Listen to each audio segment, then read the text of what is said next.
I don't ever slow up, no I don't take sh**. I got no love for the fakeness. If you wanna play tough and wanna hate this, I'll always show up. I don't ever slow up, no I don't take sh**. I got no love for the fakeness. If you wanna play tough and wanna hate this, I'll always show up and make a statement. I don't ever slow up, no I don't take sh**. Tahun 2025, Indonesia, negara yang sedang maju, bergulat dengan masa lalunya. Usulan Kementerian Sosial untuk memberi gelar pahlawan nasional kepada mantan Presiden Soeharto telah memicu kontroversi besar, memperlihatkan perpecahan yang mendalam di masyarakat. Perdebatan sengit ini memaksa bangsa untuk menghadapi warisan kompleks dari pemerintahan Soeharto selama 32 tahun, periode yang ditandai oleh pertumbuhan ekonomi yang belum pernah terjadi sebelumnya, dan pelanggaran hak asasi manusia yang mengerikan. Ini bukan hanya perdebatan tentang tokoh sejarah, ini adalah cerminan dari perjuangan Indonesia yang berkelanjutan untuk berdamai dengan masa lalunya, dan membentuk identitas nasional yang bersatu. Pertanyaan inti dari kontroversi ini sangatlah berat.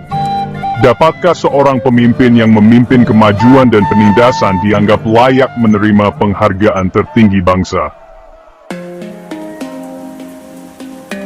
Pada tanggal 24 April 2025, Kementerian Sosial di bawah kepemimpinan Menteri Saifullah Yusuf mengumumkan niatnya untuk mencalonkan Soeharto untuk gelar pahlawan nasional yang bergengsi. Pengumuman itu mengejutkan Indonesia, memicu perdebatan sengit yang melintasi batas generasi. Para pendukung usulan tersebut, banyak di antaranya mengingat stabilitas ekonomi dan kebanggaan nasional yang dialami selama rezim Orde Baru Soeharto, memuji langkah tersebut sebagai pengakuan yang telah lama tertunda bagi seorang pemimpin yang telah mengarahkan Indonesia melalui masa-masa sulit. Namun, usulan tersebut langsung mendapat tentangan keras dari berbagai elemen masyarakat. Kelompok hak asasi manusia, aktivis mahasiswa, dan korban tindakan keras rezim mengutuk langkah tersebut, dengan alasan bahwa hal itu akan menutupi kekejaman yang dilakukan di bawah pengawasan Soeharto. Kontroversi tersebut dengan cepat meningkat menjadi perbincangan nasional, mendominasi berita utama, dan memicu protes di seluruh negeri. Reaksi terhadap potensi status pahlawan Soeharto meluas jauh melampaui batas Indonesia, menuai kritik tajam dari organisasi hak asasi manusia internasional dan pemerintah asing. Sebuah koalisi dari 30 organisasi internasional, termasuk Amnesty International dan Human Rights Watch, mengeluarkan pernyataan bersama yang mengutuk usulan tersebut. Pernyataan tersebut menyoroti tanggung jawab Soeharto atas pelanggaran hak asasi manusia yang meluas, termasuk pembantaian ratusan ribu orang yang dicurigai komunis dan kiri setelah upaya kudeta tahun 1965. Komisaris Tinggi PBB untuk Hak Asasi Manusia juga menyatakan keprihatinannya atas potensi pemuliaan Soeharto, mendesak pemerintah Indonesia untuk memprioritaskan akuntabilitas atas kekejaman masa lalu daripada revisi sejarah. Kecaman internasional menambah bobot yang signifikan pada argumen para kritikus domestik, memperkuat seruan untuk pemeriksaan yang lebih bernuansa dan kritis terhadap warisan Soeharto. Inti dari penentangan terhadap pencalonan pahlawan nasional Soeharto adalah luka yang tak terhapuskan, yang ditinggalkan oleh pelanggaran hak asasi manusia yang dilakukan di bawah pemerintahannya. Pembantaian tahun 1965 hingga 66 menyaksikan pemusnahan sistematis sekitar 500.000 hingga 1 juta orang yang dituduh bersimpati komunis. Pembunuhan tersebut sering dilakukan oleh milisi lokal dengan dukungan militer Indonesia, ditandai dengan kebrutalan dan pengabaian proses hukum.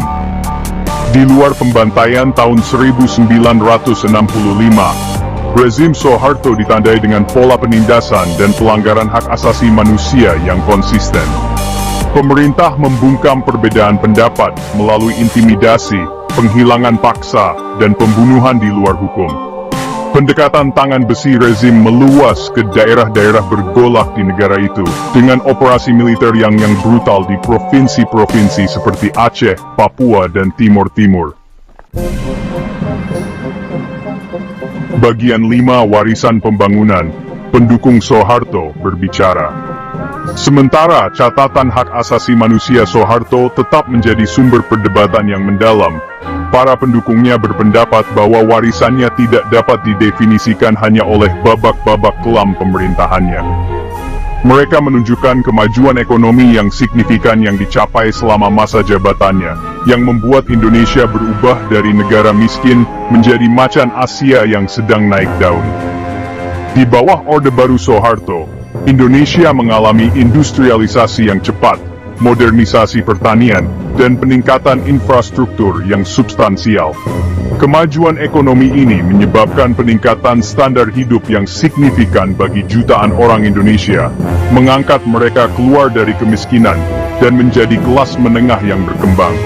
Para pendukung Soeharto juga memujinya karena mempertahankan stabilitas politik setelah kekacauan era Soekarno, dengan alasan bahwa tangannya yang kuat diperlukan untuk membimbing Indonesia melalui periode ketidakstabilan regional.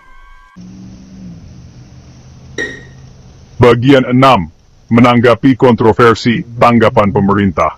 Menghadapi tekanan yang meningkat dan protes nasional, pemerintah Indonesia mengambil sikap hati-hati terhadap usulan pahlawan nasional Soeharto.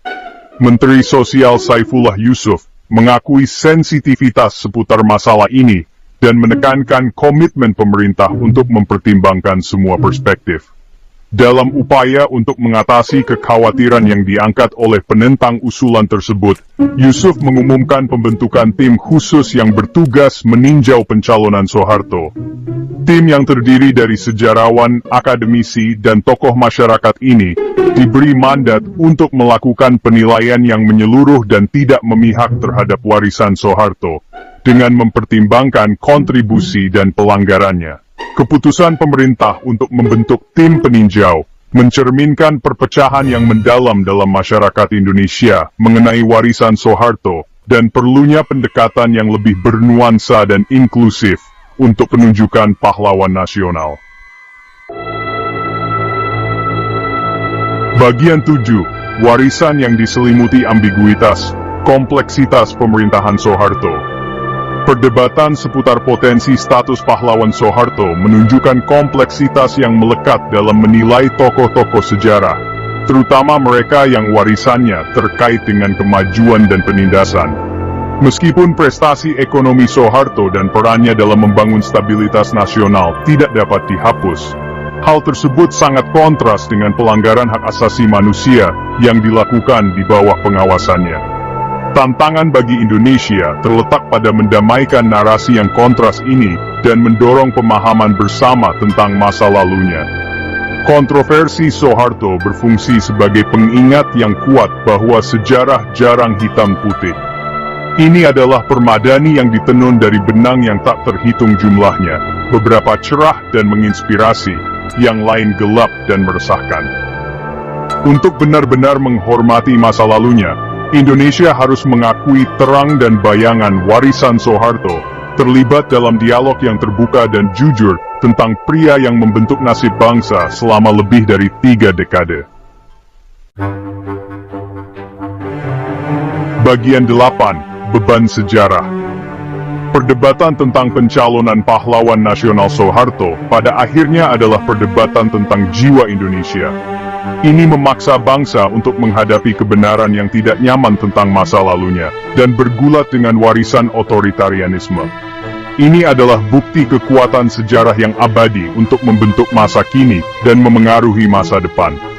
Keputusan yang dibuat hari ini mengenai warisan Soeharto akan bergema untuk generasi-generasi mendatang, membentuk identitas nasional Indonesia, dan pemahamannya tentang keadilan, akuntabilitas, dan rekonsiliasi.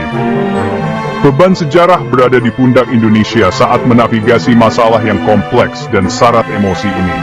Jalan ke depan membutuhkan kepekaan, empati, dan kemauan untuk terlibat dalam percakapan yang sulit. Ini menuntut komitmen terhadap kebenaran, keadilan, dan pengakuan atas penderitaan yang dialami oleh banyak korban rezim Soeharto. Bagian 9. Bangsa yang terpecah. Saat perdebatan berkecamuk, satu hal yang sangat jelas, Indonesia tetap menjadi bangsa yang sangat terpecah belah atas warisan Soeharto.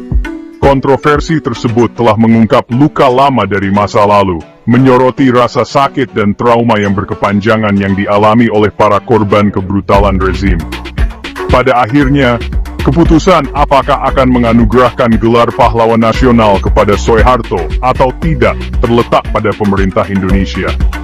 Namun, ukuran sebenarnya dari kemajuan Indonesia sebagai sebuah bangsa tidak terletak pada gelar yang diberikannya kepada para pemimpin masa lalunya, tetapi pada komitmennya terhadap kebenaran, keadilan, dan rekonsiliasi. Hanya melalui proses dialog yang terbuka dan jujur, Indonesia dapat berharap untuk menyembuhkan luka masa lalu dan menempa masa depan yang lebih adil dan setara bagi semua warganya.